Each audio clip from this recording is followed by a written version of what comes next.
તુલસી વિવાહ વૃંદા અને તુલસીના લગ્નની શુભકામનાએ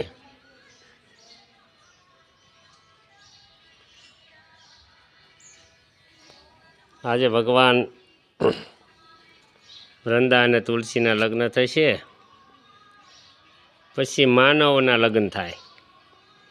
માનવીના લગ્ન પછી થાય. માટે ભગવાન કૃષ્ણ તુલસી યાને વિષ્ણુ ભગવાન યાને તુલસી માતાજી આજે લગ્ન વિવાહ થશે અને સર્વ લોકનું કલ્યાણ થાય, સર્વ દંપતી સુખી થાય એવા હેતુથી ભગવાન દર વર્ષે તુલસી વિવાહ આપણે આયોજન કરીએ છીએ.